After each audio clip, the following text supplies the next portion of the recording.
Good morning, welcome to business breakfast show. చాలా important day మార్కెట్లకు ఇవాళ. అన్ని మంచి శకునంలో అన్నట్లుగా ఉంది ప్రస్తుతం పరిస్థితి గమనిస్తే. ఏషియన్ మార్కెట్స్ పాజిటివ్ గా ట్రేడ్ అవుతున్నాయి. లాస్ట్ నైట్ యుఎస్ మార్కెట్స్ చాలా చాలా స్ట్రాంగ్ గా క్లోజ్ అయ్యాయి. ఇన్ఫాక్ట్ సెప్టెంబర్ నెలలో S&P 500 9% పెరగడం, డౌ జోన్స్ 7.5% పెరగడం, నాస్డాక్ 11% పెరగడం, ఇదంతా చాలా పాజిటివ్ డెవలప్మెంట్స్ మార్కెట్స్ కు. S&P 500 ఇన్ఫాక్ట్ ట్రేడింగ్ రేంజ్ నుంచి బయటకు వచ్చింది. ఒక క్లియర్ అప్ ట్రెండ్ ను తీసుకోబోతుంది. 1130 దగ్గర S&P 500 కున్న ఒక స్ట్రాంగ్ రెసిస్టెన్స్ ను నిన్న సక్సెస్ఫుల్ గా అధిగమించి 1142 దగ్గర స్ట్రాంగ్ ప్రాఫిట్స్ తో క్లోజ్ అయింది. సో మన మార్కెట్స్ లో ఇన్వెస్టర్స్ 3 ఏళ్ల నుంచి వేచి చూస్తున్న తరుణం ఇది. సో ఒక పండుగ వాతావరణం నెలకొందని చెప్పొచ్చు మార్కెట్స్ లో. సెన్సెక్స్ 20,000 ఎప్పుడు దాటుతుందా అన్న ప్రశ్న అందరినీ వేధించింది.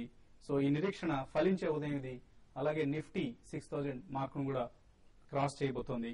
సో ప్రస్తుతం ఈ మార్క్స్ ను బహుశా ఓపెనింగ్ లోనే అధిగమించడం అనేది కేవలం నామమాత్రంగానే కాబోతోంది. అయితే ఈ మార్క్స్ ను దాటడం అన్నది మార్కెట్ ప్రయాణంలో అంత గొప్ప సంఘటన అంటే, ఒకసారి ఆల్రెడీ మనం 3 years బ్యాక్ ఈ మార్క్ ను సక్సెస్ఫుల్ గా అధిగమించాం. జర్నీకి బ్రేక్ పడింది. 3 years మార్కెట్స్ డోల్ రన్స్ లోకి వెళ్లాయని కూడా చెప్పుకోవచ్చు. బట్ తిరిగి లాస్ట్ ఫ్యూ మంత్స్ నుంచి ఒక స్ట్రాంగ్ బుల్ రన్ మన మార్కెట్స్ లో కొనసాగుతుంది. సైకలాజికల్ గా, సెంటిమెంటల్ గా చాలా చాలా ప్రాధాన్యం ఉన్న ఈవెంట్ ఇది. సో రానున్న రోజుల్లో మార్కెట్స్ టచ్ చేయనున్న, అధిగమించనున్న మరిన్ని మేజర్ మైల్ స్టోన్స్ కు ఇవి తొలి అడుగులు మాత్రమే. లాస్ట్ 10 days లో ఒక బిగ్ బుల్ రన్ మార్కెట్స్ లో ఉన్నది అన్నది అఫ్ కోర్స్ దీన్ని ముందుగానే సెన్స్ చేసిన అతి కొద్ది మంది ఉన్నారు. అయితే చాలా మంది స్కెప్టికల్ గా ఉన్నారు. మార్కెట్స్ పెరగవు, ఇదేదో కేవలం ఒక బబుల్ ఫామ్ అవుతుంది, ఇక్కడ నుంచి మళ్లీ వెనక్కి వెళ్తాయి, కరెక్షన్ వస్తుంది, డీప్ కరెక్షన్ వస్తుంది, ఇటువంటి ఊహాగానాల మధ్యలో మార్కెట్స్ లాస్ట్ 10 days గా ఒక క్లియర్ సిగ్నల్ ఇచ్చాయి చక్కటి బుల్ రన్ ప్రారంభమైందని. సో ఇలాంటివి చాలా చూసామండి అంటుంటారు కోర్స్ అనుభవజ్ఞులు. బట్ కొత్తగా చూస్తున్న వారికి మాత్రం ఎక్సైటింగ్ గానే ఉంటుంది. 20,000 మార్క్ ను సెన్సెక్స్ క్రాస్ చేయడం కావచ్చు, లేదా నిఫ్టీ 6,000 మార్క్ ను క్రాస్ చేయడం కావచ్చు. ఇండియన్ మార్కెట్స్ డెఫినెట్ గా అవుట్ పెర్ఫార్మ్ చేస్తున్నాయి. అఫ్ కోర్స్ కొన్ని మార్కెట్స్ లైక్ మలేషియన్, ఇండోనేషియన్ వంటి చిన్న దేశాలతో పోలిస్తే మనం కొద్దిగా వెనుకబడి ఉండొచ్చు.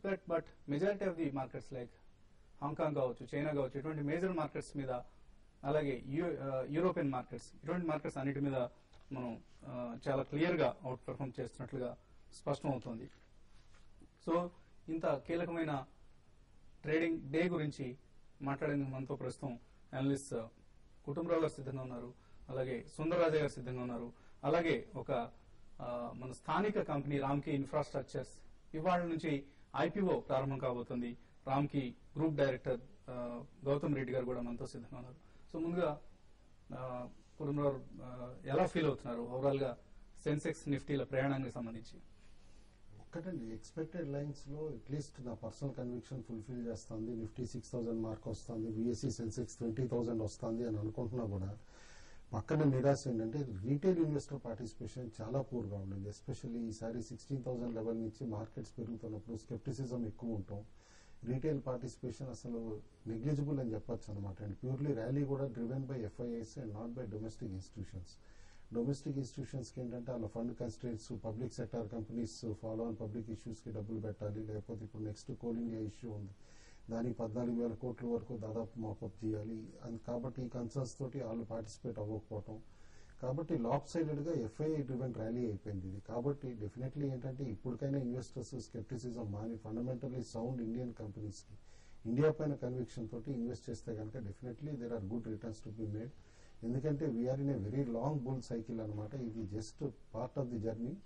Maybe we can reach 25,000 to 30,000 levels also within next 1 year or 1.5 years అని చెప్పేసి అనుకుంటున్నా. కాబట్టి మన కంట్రీ పైన కన్విక్షన్ తోటి, మన ఎకానమీ రెసిలియన్స్ పైన హోప్స్ తోటి డెఫినెట్లీ ఇప్పుడు కూడా ఇన్వెస్ట్ చేయొచ్చు అని చెప్పేసి అనుకుంటున్నాను. ఓకే అండి. సో ఇన్ఫాక్ట్ కుటుంబరావు గారు చెప్పిన చాలా వ్యాలిడ్ పాయింట్. రిటైల్ ఇన్వెస్టర్స్ ఈ బూమ్ కు, ఈ బుల్ రన్ కు చాలా చాలా దూరంగా ఉన్నారు. ఇన్ఫాక్ట్ వైజాగ్ నుంచి ఒక డాక్టర్ గారు ఫోన్ చేస్తూ ఉంటారు. With due regards to him, with due respects to him, చాలా హైలీ నాలెడ్జబుల్ ఇన్వెస్టర్, చాలా పెద్ద ఆయన. ఇన్ఫాక్ట్ గ్లోబల్ డెవలప్మెంట్స్ లో మాకంటే కూడా చాలా ఎక్కువగా ట్రాక్ చేసే ఇన్వెస్టర్. బట్ ఎంత కాంప్లికేటెడ్ గా ఆలోచిస్తే ఈ మార్కెట్ లో అంత నష్టం వాటిల్తుంది. మనం చాలా ఎక్కువ విషయాలను పరిగణలోకి తీసుకొని వాటన్నింటినీ అనలైజ్ చేసుకుంటూ కూర్చుంటే we cannot take a proper decision. So అట్లా చాలా మంది స్కెప్టికల్ గా ఉన్నారు. ఇది డబుల్ డీప్ రిసెషన్ గురించిన కన్సర్న్స్ కావచ్చు, లేదా ఇండియన్ ఎకానమీ నిజంగానే ఇంత వేగంగా పెర్ఫామ్ చేస్తుందన్న సందేహాలు కావచ్చు. ఇటువంటివన్నీ వాళ్ళని స్కెప్టికల్ గా మార్కెట్ కు దూరంగా ఉంచాయి. సో ఇప్పటికైనా మించిపోయింది ఏం లేదు. ఇప్పటికీ వాల్యూ బైస్ చాలా మార్కెట్లో అందుబాటులో ఉన్నాయి. ఈ టైంలో కూడా ఇన్వెస్ట్ చేయొచ్చు. TV5 ఎప్పటికప్పుడు ఈ అంశాలకు సంబంధించిన సలహాలను ఇన్వెస్టర్లకు అందజేస్తూనే ఉంటుంది. సో సుందర్ గారు, ఎటువంటి short term, medium term targets మీరు ఎక్స్పెక్ట్ చేస్తున్నారు ఇండెక్స్ ప్రయాణానికి సంబంధించి? షార్ట్ టర్మ్ చూస్తే డెఫినెట్ గా పాజిటివ్ గానే ఉందండి. మనం ఎప్పటికప్పుడు చెప్పుకుంటున్నాము లాస్ట్ 1 వీక్ 10 డేస్ గానే మార్కెట్ బులిష్ గానే. ముఖ్యంగా మీరు కూడా 5000 నుంచి ఎవరి డిప్ లోనూ బై అని మనం చెప్పుకుంటున్నాం. సో డెఫినెట్ గా ఇవాళ మార్కెట్ నా ఉద్దేశంలో 6000 టెస్ట్ చేసే అవకాశం ఉంది. 6000 పైన కనుక క్లోజ్ అవుతాయి మటుకు షార్ట్ టర్మ్ ఇంకా ఫర్దర్ పాజిటివ్. 6300 అంటే ఆల్ టైమ్ హై అయినా ఇంచుమించు ఆ లెవెల్ టెస్ట్ చేసే అవకాశం ఉంది. ఇక ఇంట్రాడేకి వస్తే కనుక 6020 చాలా కీలకం అనమాట. 6020 పైన కనుక కంటిన్యూస్ గా ఒక 15 మినిట్స్ ట్రేడ్ అయితే కనుక లాంగ్ పొజిషన్ తీసుకొని ఒక 30 పాయింట్స్ టార్గెట్ దగ్గర క్లోజ్ చేయండి. షార్ట్ పొజిషన్ తీసుకునే వాళ్ళ మటుకు 6000 కింద కనుక కంటిన్యూస్ గా ఒక 10-15 మినిట్స్ ట్రేడ్ అవుతే అప్పుడు షార్ట్ పొజిషన్ తీసుకొని, కానీ ఎంబడి 20 పాయింట్స్ టార్గెట్ తో క్లోజ్ చేయాలి. స్ట్రిక్ట్ గా 20 పాయింట్స్ స్టాప్ లాస్ పెట్టుకోండి. సో 6000 పైన కనుక ఇవాళ మార్కెట్ క్లోజ్ అవుతే కనుక ఫర్దర్ అప్ ట్రెండ్ వచ్చే అవకాశం కనిపిస్తుంది. ఓకే, సో 3 IPOలు ఇవాళ ఇన్ఫాక్ట్ మార్కెట్ లో ఓపెన్ అవుతున్నాయి. ఇన్ఫాక్ట్ లాస్ట్ 15 years లో ఇదే బిజియెస్ట్ సీజన్ గా చెప్పుకోవచ్చు IPO మార్కెట్ కి సంబంధించి. కనీసం 11 IPOలు ఈ వారంలో మనీ రైజ్ చేయడానికి మార్కెట్ లో ప్రవేశిస్తున్నాయి. ఇందులో మన రాష్ట్రానికి చెందిన కంపెనీ కూడా ఉంది, infrastructure major Ramky infra. So Ramky infra group director Gautam Reddy గారు ప్రస్తుతం స్టూడియోలో ఉన్నారు. సో చాలా బిజియెస్ట్ IPO వీక్ లో మీరు మీ ఇష్యూ కూడా మార్కెట్ లో ప్రవేశిస్తుంది. సో ఈ రద్దీని తట్టుకొని మనీ రైజ్ చేయాలనుకుంటున్నారు. How do you feel about the overall environment? మా సెన్సెక్స్ 20,000 టచ్ చేయడం కావచ్చు, నిఫ్టీ 6,000 మార్క్. సో మీ ఫీలింగ్స్ ఎలా ఉన్నాయి? జనరల్ గా అబ్జర్వ్ చేస్తే అంటే ఈ రోజు market is in wonderful situation. మీరు చెప్పినట్టు ఇప్పుడు 2 నిమిషాల క్రితం చాలా అద్భుతమైన పీరియడ్, 3 సంవత్సరాల నుంచి మనం అనుకున్న టైం మళ్ళీ వచ్చింది. టైమింగ్ గా పక్కన పెట్టినా కానీ ఇన్ఫ్రాస్ట్రక్చర్ అనేది ఈ రోజు మన దేశంలో చూస్తే ప్రతి ఒక్క ఇన్ఫ్రాస్ట్రక్చర్ రీవ్యాంప్ రిక్వైర్మెంట్ ఉంది. ఈ రోజు మనం ఎక్కడి నుంచైనా ఒక గ్లాస్ నీళ్లు తీసుకుని తాగడానికి ధైర్యం లేదు, ఒక మంచి రోడ్ లో మనం వెళ్ళగలమన్న కాన్ఫిడెన్స్ లేదు, ఒక మంచి ఎలక్ట్రికల్ సెటప్ లేదు. ఏ ఇన్ఫ్రాస్ట్రక్చర్ కూడా మీరు చూస్తే it is not in the shape that it is expected to be. ఇటువంటి పరిస్థితుల్లో ఇన్ఫ్రాస్ట్రక్చర్ ఆపర్చునిటీ 11th ప్లాన్ ప్రకారం, ప్లానింగ్ కమిషన్ యొక్క 11th ఫైనాన్స్ ప్లాన్ ప్రకారం కూడా మనం చూస్తే $500 బిలియన్ ఎక్స్పెక్ట్ చేశారు. $300 to $350 బిలియన్ జరుగుతుంది. నెక్స్ట్ ఫైనాన్స్ ప్లాన్ లో మళ్ళీ ఒక $700 బిలియన్ జరుగుతుంది. ఇటువంటి ఆపర్చునిటీ ఉన్న ఇన్ఫ్రాస్ట్రక్చర్ సెక్టర్ లో రామ్కీ ఒక మేజర్ ప్లేయర్ గా ఉండి ఇంత సైజ్ లో ఉన్న కంపెనీ పబ్లిక్ ఇష్యూకి రావడం ఇదే. చాలా కంపెనీలు ఇంతకంటే చిన్న సైజ్ లో ఉన్నప్పుడే పబ్లిక్ ఇష్యూని కంప్లీట్ చేశారు. 2,000 crore రెవెన్యూ లాస్ట్ ఇయర్ మేము కంప్లీట్ చేసి 104 కోట్ల ప్రాఫిట్ ఇచ్చి 200 కోట్ల ఎబిడిటా ఇచ్చిన తర్వాత ఇప్పుడు పబ్లిక్ ఇష్యూకి రావడం it's a beautiful opportunity. And company ఖచ్చితంగా ఫండమెంటల్లీ వెరీ స్ట్రాంగ్ అండ్ మంచి నేషనల్ ప్రెజెన్స్ క్రియేట్ చేశాము. రీజనల్ డిస్ట్రిబ్యూషన్ ఆఫ్ వర్క్ ఉంది, సెక్టరల్ డిస్ట్రిబ్యూషన్ ఆఫ్ వర్క్ ఉంది. కాబట్టి I think it's a good opportunity and a good company that is. Okay అండి, so ఒక critical mass gather చేసిన తర్వాత ఒక ఫెయిర్లీ లార్జ్ సైజ్ కు వచ్చిన తర్వాత పబ్లిక్ ఇష్యూకి వచ్చామంటున్నారు. సో యాంకర్ ఇన్వెస్టర్స్ మీరు కొంత పోర్షన్ రిజర్వ్ చేశారు. యాంకర్ ఇన్వెస్టర్స్ ఆల్రెడీ వచ్చారు.